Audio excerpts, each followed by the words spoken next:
Can you talk about how to distinguish between what readings are canonical and non-canonical? Yes. And what criteria that scholars use to distinguish between the two? Sure. So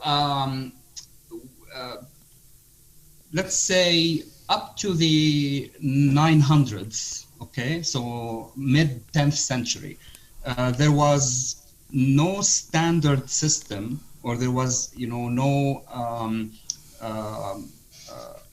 there was no collection or even a statement by religious scholars or political authority to say, well, the only valid readings of the Quran are those or this. There were many readings circulating within Muslims.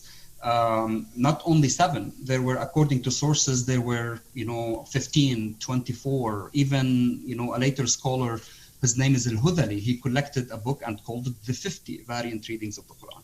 Okay, so this multiplicity caused a problem. You don't want the Quran to be read in 50 different ways.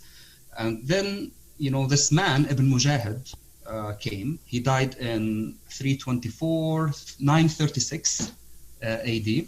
And then he selected what we now call the 7 system or canonical readings of the Quran.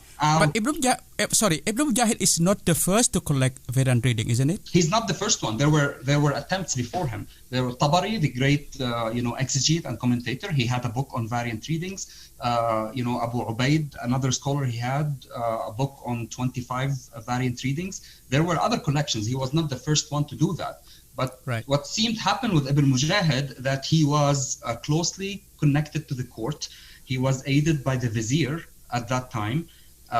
People who opposed him, there were many scholars who opposed Ibn Mujahid's idea to only limit the variant readings to 7. So 2 of his rivals, or 2 of the people who opposed him, they were tried in the court. They were flogged, put in prison.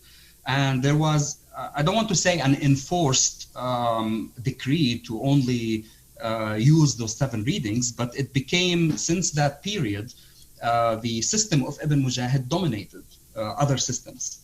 That being said, many other scholars after Ibn Mujahid, they still wrote manuals on Qira'at, on variant readings, 7, 8 readings, 9 readings, 10, 11, 12, 13.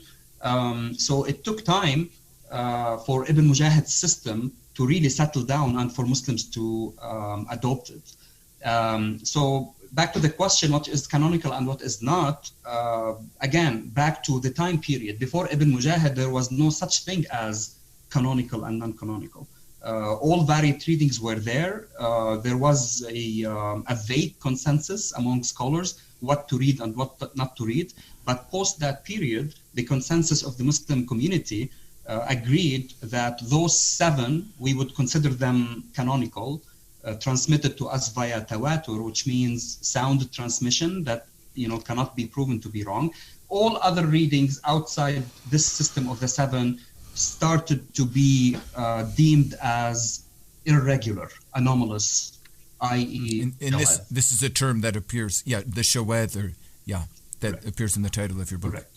So the idea of shawad, something that I argued for, is that it is also a I don't want to say flexible, but it changes. What is considered shawad now, irregular or anomalous, it was not anomalous 200 or 300 years ago. Mm-hmm. So by the same token, before Ibn Mujahid, what was considered to be anomalous, it became anomalous after Ibn Mujahid. People were reciting the anomalous readings before Ibn Mujahid in the mosque, liturgically, and because there was no official decree or there was no official consensus by legal scholars to say, well, you only have to stick to the 7 readings. So this is where you get to the curious situation where someone like Tabari, who we mentioned is the great historian and exegete, is looked on by some later Muslim scholars as problematic for the way he negotiated the question of the readings. Sure, because Tabari and many other early scholars, they don't fall within this fixed paradigm or this fixed, what became later on the consensus. He falls outside the consensus. And remember, consensus is always a retroactive thing. There was no such thing as, now in the year 320 or 936, all Muslim scholars agreed on something. It doesn't happen this way.